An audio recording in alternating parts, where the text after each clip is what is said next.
Descubrí que mi suegra encubría a la amante de mi marido. Terminaron las dos humilladas. Mamá, ¿por qué la abuela siempre lleva regalos para la tía que vive sola? Mi hija de 8 años hizo esa pregunta durante una cena familiar. Descubrí una red de mentiras que destruiría nuestra familia para siempre. Mi nombre es Isabel Morales y, a los 36 años, descubrí que a veces son los niños quienes nos abren los ojos a verdades que los adultos prefieren ocultar. Vivía una vida tranquila en Salamanca con mi marido Carlos y nuestra hija Elena. Carlos trabajaba como supervisor en una fábrica de componentes electrónicos, yo era contadora en una empresa de consultoría, y Elena cursaba 3er grado de primaria. Una familia común, con rutinas previsibles y pocos sobresaltos. Vivíamos en una casa pequeña pero cómoda en el barrio de San Bernardo, y todos los miércoles cenábamos en casa de mis suegros, Carmen y Aurelio. Era una tradición que manteníamos desde hace 8 años, desde que nació Elena. Don Aurelio, de 65 años, estaba jubilado de la compañía ferroviaria, y doña Carmen, de 62, había sido ama de casa toda la vida. Eran personas religiosas, asiduos asistentes a la parroquia de Santo Domingo, conocidos en el barrio por su generosidad y sus valores cristianos. O al menos eso pensaba yo. Fue un miércoles de octubre cuando mi vida comenzó a desmoronarse. Estábamos en la mesa del comedor de mis suegros, Elena jugando con la comida como siempre, Carlos hablando de problemas en el trabajo, Carmen sirviendo su famosa paella, Aurelio comentando las noticias del periódico. Una escena doméstica completamente normal hasta que Elena, de la nada, soltó una pregunta inocente. Mamá, ¿por qué la abuela Carmen siempre lleva regalos para la tía Mónica que vive sola? El silencio en la mesa fue instantáneo. Carmen casi tiró la bandeja que sostenía. Carlos dejó de masticar a mitad de bocado. Aurelio frunció el ceño como si no hubiera entendido la pregunta. ¿Qué tía Mónica?, pregunté, mirando directamente a Carmen.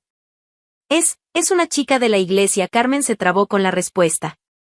Una joven que está pasando por dificultades. La ayudo por caridad cristiana. Ah, qué bonito. Carmen, ¿cómo se llama ella? Mónica.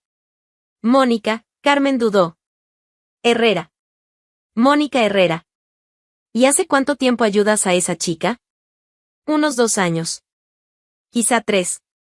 Me pareció extraño nunca haber oído hablar de esa tal Mónica Herrera en 3 años de caridad cristiana.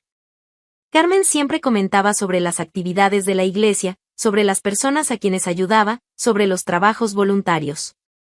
Pero nunca había mencionado a Mónica. ¿Y qué tipo de ayuda le das? Comida, ropa, a veces algo de dinero para cuentas básicas. ¿Sola, o alguien más de la iglesia ayuda? Carmen miró rápidamente a Carlos antes de responder. A veces Carlos me acompaña. Para cargar las cosas pesadas. Carlos, que había permanecido callado hasta entonces, asintió con la cabeza. Es verdad. La abuela tiene un corazón muy generoso. Pero había algo forzado en su respuesta. Y en la forma en que evitaba mirarme a los ojos. Elena, ajena a la tensión que había causado, siguió comiendo y haciendo preguntas. ¿La tía Mónica tiene hijos? No, hija. Ella vive sola, respondió Carmen. ¿Y es viejita como tú, abuela? No, querida. Es una mujer joven. ¿Más joven que mamá? Carmen dudó otra vez. Un poco. El resto de la cena transcurrió en un silencio incómodo. Carlos y Carmen parecían ansiosos por terminar rápido, Aurelio seguía sin entender bien lo que pasaba, y yo fingía normalidad mientras mi mente trabajaba frenéticamente. Cuando regresamos a casa, Elena se fue a dormir y confronté a Carlos directamente. Carlos, ¿quién es esa Mónica Herrera? ¿Ya no te dije? Es una chica que mi madre ayuda en la iglesia. En 3 años nunca mencionaste a esa mujer.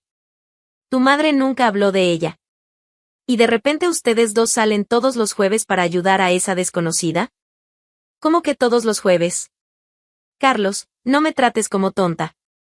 Desde hace meses ustedes inventan excusas para salir juntos todos los jueves. Trabajo voluntario, reunión en la parroquia, visita a enfermos. Siempre jueves, siempre juntos. Carlos se puso a la defensiva. Isabel, estás imaginando cosas. Mi madre es una mujer religiosa que ayuda a los necesitados. No tiene nada de malo. Entonces, ¿por qué nunca me invitaron a ayudar también? Porque tú trabajas. No tienes tiempo para esas cosas. Los sábados tengo tiempo. Los domingos también, ¿por qué siempre jueves? Porque es cuando ella tiene tiempo libre. Sus respuestas sonaban cada vez más automáticas, como si fueran ensayadas. Y la forma en que evitaba mirarme a los ojos confirmaba que había algo muy mal allí. En los días siguientes, comencé a prestar atención a detalles que antes me pasaban desapercibidos. Carlos realmente salía todos los jueves, siempre entre 7 y 8 de la noche. Volvía alrededor de las 10:30, 11. Cuando le preguntaba cómo había sido, las respuestas eran vagas: bien, normal, ayudamos a la chica con unas cosas. Carmen también había creado el mismo patrón. Todos los jueves salía de casa a la misma hora, volvía prácticamente al mismo tiempo que Carlos. Cuando Aurelio comentaba sobre su ausencia, Carmen decía que estaba haciendo trabajo voluntario en la parroquia. Pero las versiones nunca coincidían perfectamente. Un jueves, Carmen dijo a Aurelio que iba a visitar enfermos en el hospital. Carlos me dijo que iban a ayudar en la distribución de canastas en la iglesia. Cuando pregunté a Carmen, en la siguiente cena, cómo había sido la visita al hospital, me miró confundida por unos segundos antes de inventar una respuesta evasiva. Era como si no se pusieran de acuerdo en las mentiras antes de salir. Empecé a notar otros detalles extraños. Carmen, que siempre fue muy ahorradora, había empezado a hacer compras más caras. Frutas fuera de temporada, vinos importados, quesos especiales, cosas que decía que eran para la chica necesitada. ¿Pero qué tipo de caridad involucra vinos importados? Carlos también había cambiado algunos hábitos. Se duchaba antes de salir los jueves, cosa que nunca hacía para actividades voluntarias. Usaba perfume, elegía la ropa con más cuidado. ¿Para ayudar a una chica necesitada? Y estaba la cuestión del dinero. Carmen siempre pedía a Aurelio que le diera dinero extra los jueves. Para ayudar a Mónica con las cuentas, decía. Aurelio, hombre generoso y confiado, siempre daba sin cuestionar. Pero eran sumas importantes: 50, 70, a veces 100 euros por semana. 400 euros al mes en caridad para una mujer que supuestamente apenas conocían. Una noche, después de que Carlos regresó de otro jueves caritativo, decidí hacer una prueba. ¿Cómo está Mónica?, pregunté casualmente. Bien. Mejor. Qué bueno. ¿Y el problema que tenía en la rodilla, mejoró? Carlos me miró confundido. ¿Qué problema en la rodilla? Carlos, tú mismo me dijiste la semana pasada que tenía problemas en la rodilla y necesitaba ayuda para subir escaleras. Ah, sí. La rodilla. Está mejorando. Nunca había mencionado nada sobre una rodilla. Lo inventé en el momento para probar si él estaba prestando atención o solo estaba asintiendo automáticamente. Carlos cayó en la trampa. La semana siguiente, hice lo mismo con Carmen. Doña Carmen, ¿cómo va la situación de Mónica con el exmarido? Carmen dudó. ¿El exmarido? Sí, ese problema que usted mencionó sobre que él no paga la pensión de los niños. Ah, sí, está resolviéndose. Otra mentira. Había inventado la historia del exmarido y los niños. Carmen, igual que Carlos, solo estaba asintiendo para no contradecirse. Era obvio que ninguno de los dos conocía realmente a esa tal Mónica Herrera. O si la conocían, era de una manera muy diferente a la que me estaban contando. Empecé a sospechar que la caridad cristiana era en realidad una cortina de humo para algo mucho más grave. ¿Pero qué exactamente? ¿Carlos tenía una amante? ¿Carmen estaba ayudando a su hijo a ocultar una aventura? ¿Eso era lo que pasaba todos los jueves? La posibilidad me hizo sentir náuseas. Carlos, mi marido desde hace 12 años, padre de mi hija, engañándome con una mujer más joven. Y peor aún, usando a su propia madre como cómplice de la infidelidad. Pero necesitaba pruebas concretas antes de hacer cualquier acusación. No podía destruir mi matrimonio solo con sospechas e inconsistencias en sus historias. Decidí que el siguiente jueves descubriría la verdad. No importaba el costo, no importaba lo que encontrara. Necesitaba saber quién era realmente Mónica Herrera y qué tipo de ayuda le estaban dando mi marido y mi suegra. La verdad, por dolorosa que fuera, sería mejor que vivir una mentira. El jueves siguiente, fingí tener una reunión de trabajo que se alargaría hasta tarde. Le dije a Carlos que no me esperara para cenar, que comería algo en la oficina. Él pareció aliviado, una reacción que confirmó mis sospechas. Está bien, amor. Yo también voy a salir hoy para ayudar a mi madre con esa chica de la iglesia. ¿A qué hora vas a volver? Unas 10:30, 11. Depende de cuánto trabajo tengamos. Trabajo. ¿Qué tipo de trabajo voluntario toma 3 horas y siempre termina a la misma hora? Salí de la oficina a las 6 de la tarde y fui directo a una cafetería cerca de la casa de Carmen y Aurelio. Desde allí tenía una vista perfecta de la calle sin ser vista. A las 7:15, vi a Carmen salir de la casa cargando 2 bolsas grandes del supermercado. Subió al coche un Seat Ibiza viejo pero bien cuidado y salió en dirección a las afueras de la ciudad. La seguí a una distancia segura. Carmen condujo unos 20 minutos hasta llegar a un barrio residencial sencillo que no conocía bien. Eran casas pequeñas, de clase media-baja, algunas con jardines bien cuidados, otras necesitaban reparación. Se detuvo en una calle tranquila frente a una casa de 2 plantas con portón azul y un pequeño jardín. Me estacioné algunas casas atrás y la observé. Carmen bajó del coche, sacó las bolsas del maletero y caminó hacia la puerta principal con naturalidad. No tuvo que tocar el timbre, tenía llave. Entró como si fuera su propia casa. 15 minutos después, un coche familiar apareció en la calle. Carlos. Mi marido se estacionó justo frente a la casa, como si supiera perfectamente que podía dejar el coche allí. Tampoco tocó el timbre. También tenía llave. La sangre se me heló en las venas. Carlos no solo conocía esa casa, la visitaba con tanta regularidad que tenía su propio juego de llaves. Me quedé allí, parada en el coche, intentando procesar lo que estaba viendo. Mi marido y mi suegra eran cómplices de algo. Tenían acceso libre a una casa donde supuestamente solo hacían caridad ocasional. Pero el mayor shock aún estaba por llegar. 2 horas después, la puerta de la casa se abrió. Carmen salió primero, pero no estaba sola. A su lado caminaba un hombre de unos 55 años, canoso, vestido de manera casual pero bien arreglado. Conversaban con intimidad y al llegar al portón, él la besó en la mejilla de una forma que definitivamente no era un saludo entre conocidos de la iglesia. Era un beso cariñoso, íntimo, de un hombre que conocía muy bien a esa mujer. Carmen subió al coche y se marchó. El hombre quedó en la puerta, le saludó con la mano hasta que el coche desapareció en la esquina, y solo entonces volvió a entrar en la casa. 20 minutos después, Carlos salió de la casa. Pero tampoco estaba solo. Una mujer joven lo acompañó hasta el portón. Cabello castaño largo, unos 28 años, figura esbelta, muy guapa.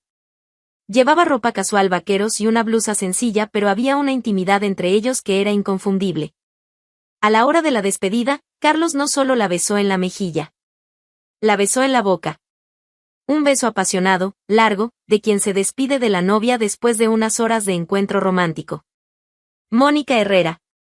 Por fin estaba viendo el rostro de la famosa chica necesitada a la que mi suegra ayudaba por caridad cristiana.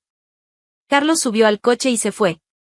Mónica se quedó en la puerta unos minutos, mirando en la dirección en la que él se había ido, con expresión de añoranza. Luego volvió a entrar en la casa. Me quedé allí sentada en mi coche unos minutos más, intentando procesar completamente lo que había presenciado.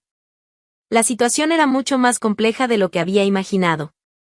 No era solo Carlos teniendo una aventura.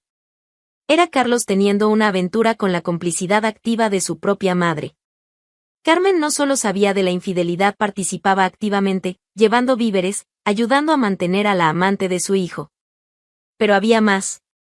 Carmen también tenía una aventura. Con el dueño de la casa donde Carlos veía a Mónica. Era una red de traiciones entrelazadas. Carmen había encontrado un lugar discreto para que su hijo se reuniera con la amante, y en el proceso se involucró con el propietario de la casa. Ahora los dos usaban el mismo lugar para sus aventuras extramatrimoniales. Y todo esto estaba siendo financiado con el dinero de Aurelio. Las ayudas semanales que Carmen pedía a su marido no eran para caridad. Eran para mantener a Mónica y que el esquema siguiera funcionando. Carmen usaba la pensión de su marido para costear su propia aventura y además ayudar a su hijo a mantener una amante. La crueldad de la situación me dio náuseas. Aurelio, un hombre trabajador y honesto que había pasado 40 años construyendo una jubilación digna, estaba siendo robado por su propia esposa. El dinero que él daba pensando en ayudar a una chica necesitada estaba en realidad financiando 2 infidelidades simultáneas. Y yo, esposa desde hace 12 años, madre de una niña de 8 años, estaba siendo traicionada con la complicidad de mi propia suegra. Conduje a casa en estado de shock, intentando decidir qué hacer con esa información.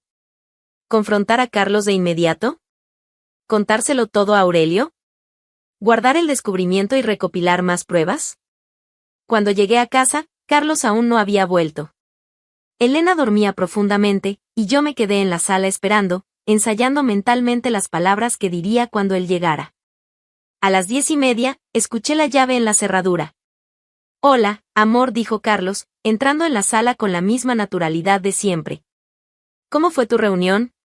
Bien, ¿y el trabajo voluntario? Cansado, pero gratificante. Ayudamos a Mónica a organizar unas cosas en la casa. Organizar unas cosas en la casa. Qué eufemismo interesante para describir 3 horas de infidelidad. ¿Qué tipo de cosas? Muebles, ropa, limpieza general. Pobrecita, vive sola y no puede con todo. ¿Tu madre también ayudó? Claro. Ella lo coordina todo. Tiene un corazón enorme.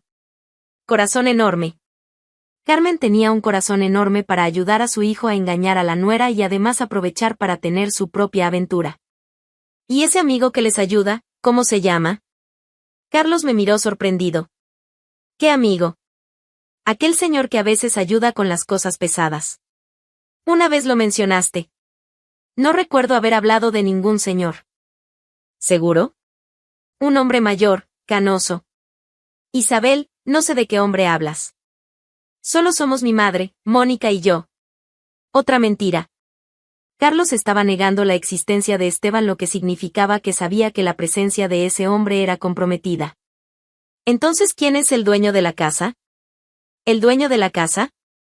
Carlos, Mónica vive en una casa alquilada, comprada, prestada. Alguien es el dueño de esa propiedad. Es alquilada. El propietario vive fuera de la ciudad. ¿Y cómo consiguieron las llaves? La pregunta lo tomó desprevenido.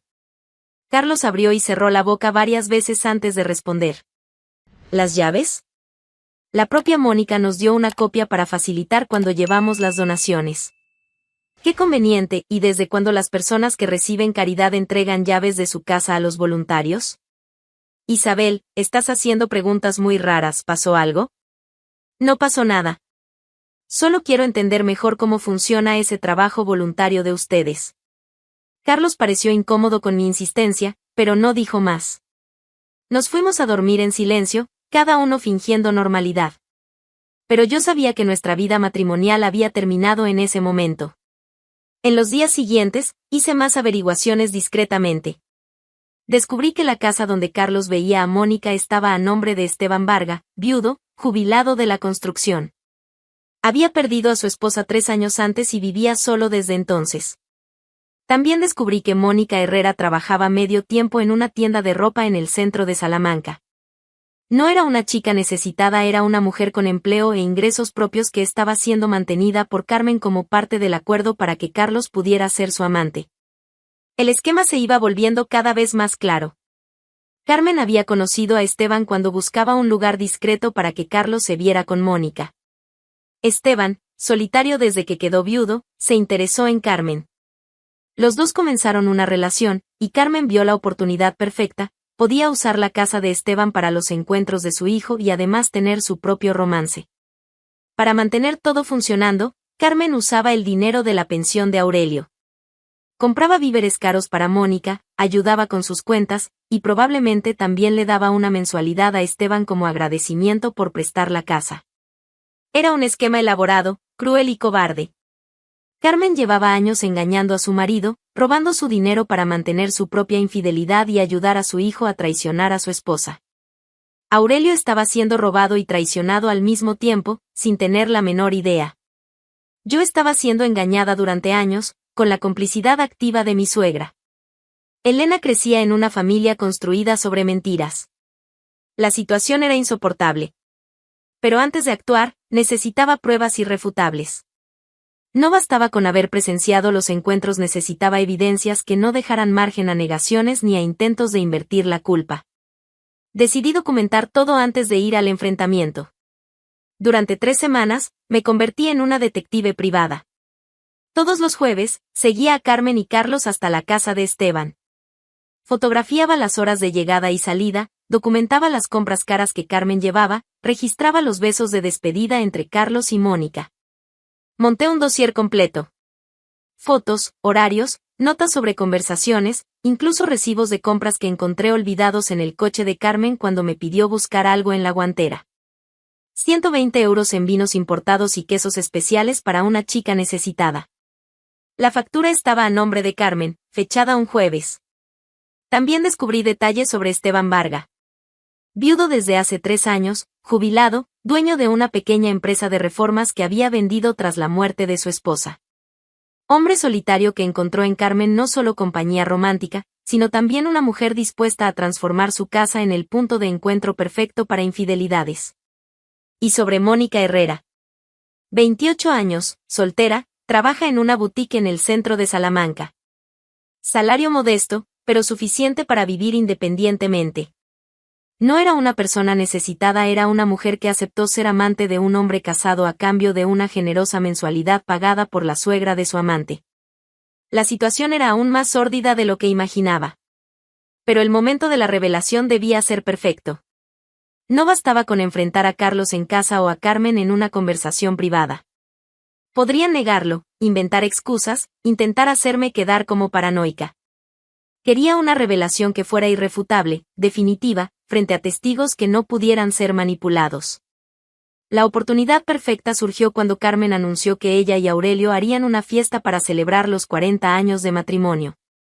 Va a ser una celebración pequeña, dijo ella durante una cena el miércoles. Solo la familia cercana y algunos amigos de la iglesia. Quiero agradecer a Dios por los 40 años de matrimonio bendecido. Matrimonio bendecido.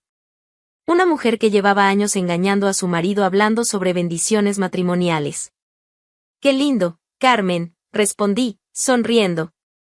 40 años de fidelidad merecen ser celebrados de verdad. Carmen asintió con entusiasmo. Exacto. Fidelidad, dedicación, amor cristiano.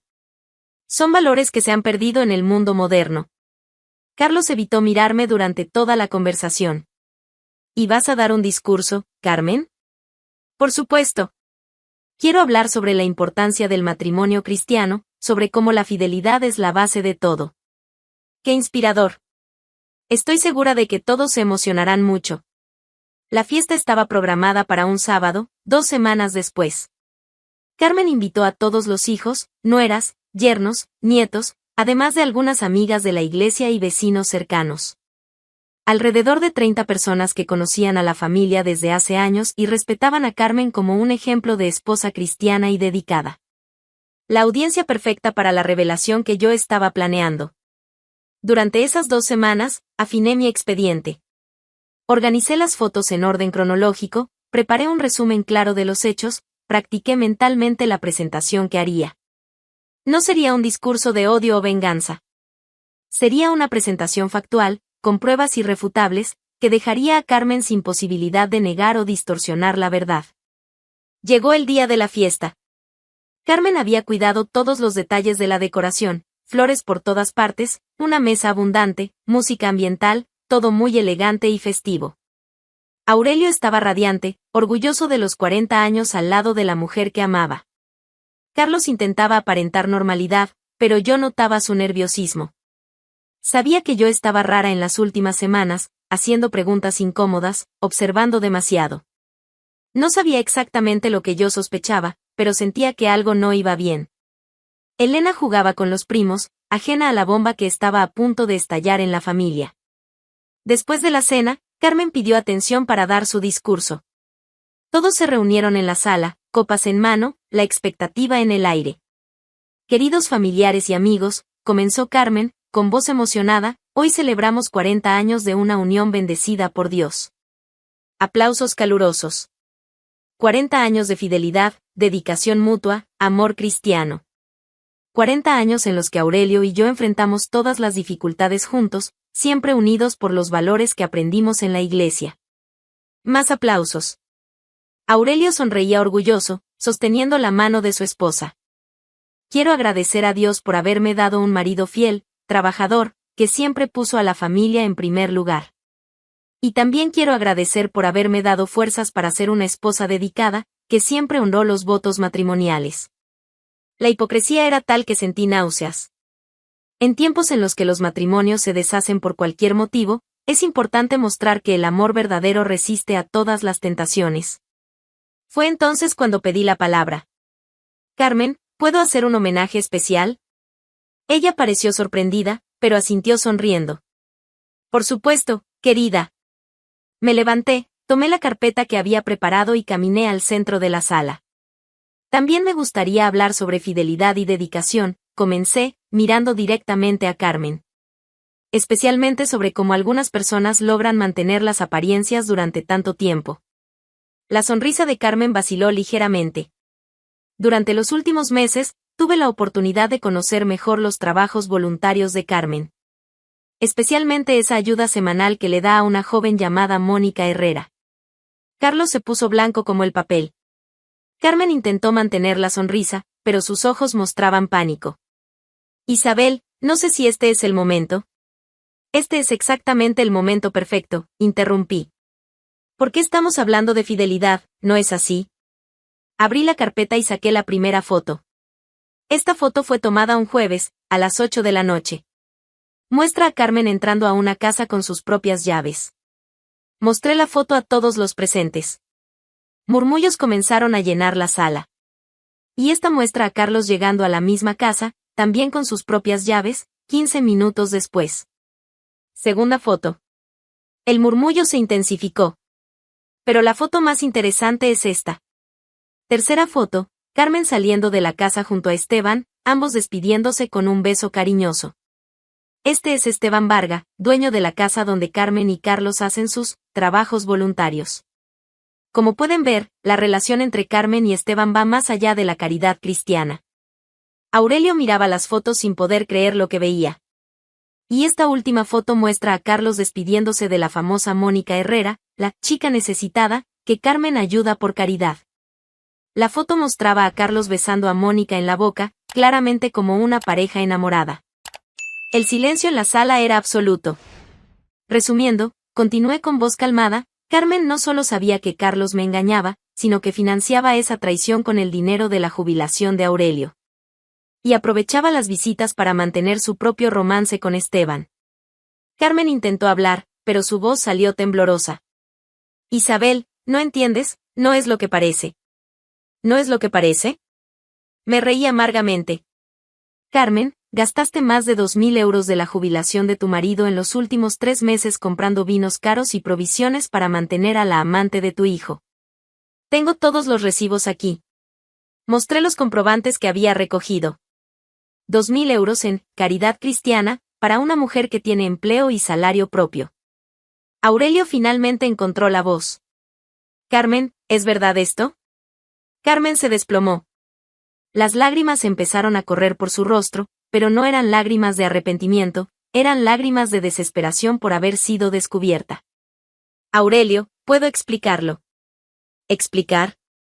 Aurelio se levantó, con una dignidad impresionante. Carmen, ¿me engañaste durante años y además robaste mi dinero para mantener tu aventura? ¿No fue así? Fue exactamente así, exploté. Y peor aún, fuiste cómplice de la traición de tu propio hijo conmigo. Usaste el dinero de tu marido para ayudar a Carlos a engañarme. Toda la familia estaba en shock. Los invitados se miraban entre sí sin saber cómo reaccionar.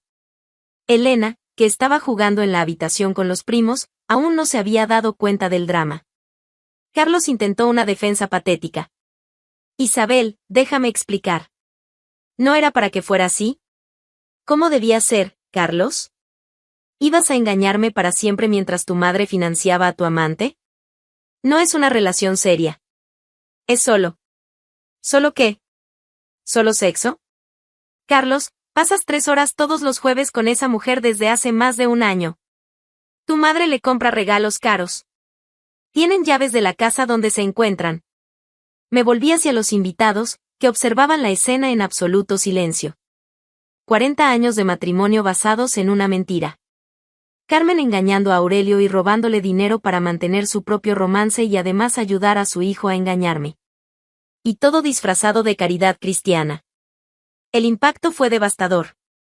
Carmen perdió completamente la compostura y empezó a sollozar incontrolablemente.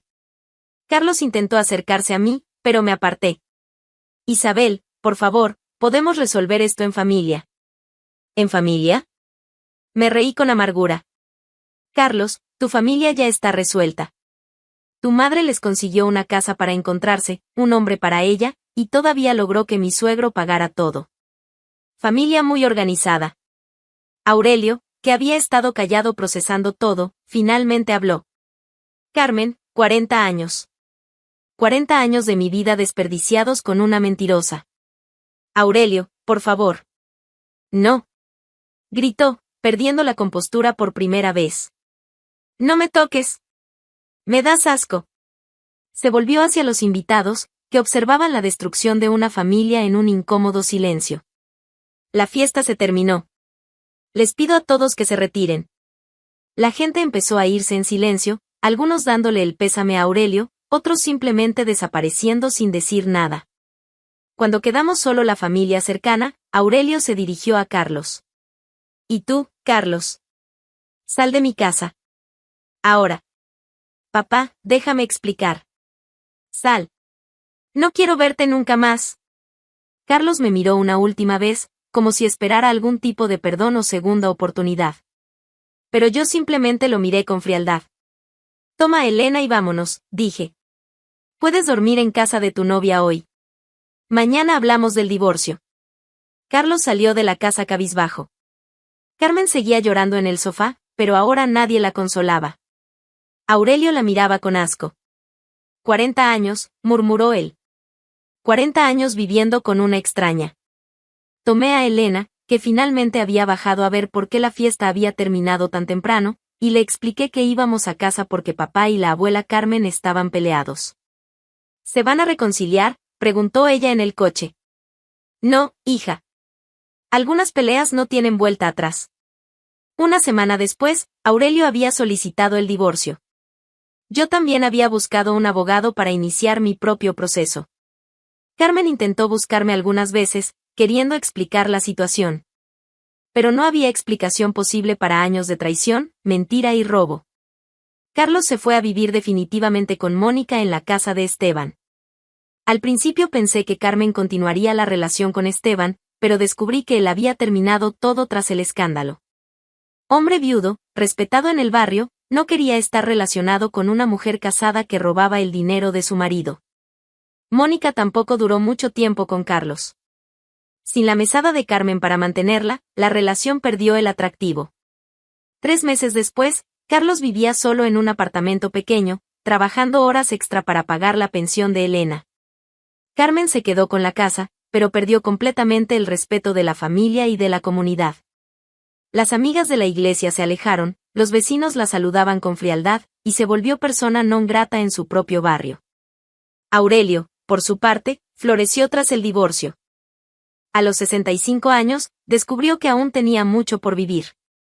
Empezó a viajar, hizo nuevos amigos, incluso encontró una compañera, una viuda de su edad que lo trataba con el respeto que merecía. Yo también volví a empezar mi vida. El divorcio fue rápido y sin complicaciones, con todas las pruebas que tenía, Carlos no tuvo cómo oponerse. Me quedé con la custodia de Elena, una pensión justa y, sobre todo, mi dignidad intacta. Un año después, toda la familia sabía que Isabel Morales había sido la mujer valiente que expuso una red de mentiras que involucraba a 2 generaciones. No fui vista como la esposa amargada que destruyó un matrimonio, fui reconocida como la mujer íntegra que tuvo el coraje de revelar la verdad. La mejor venganza no fue humillar a Carmen y a Carlos públicamente. Fue mostrarle a toda la familia que algunas personas todavía valoran la honestidad por encima de la conveniencia. Y que las mentiras, por más elaboradas que sean, siempre acaban siendo descubiertas.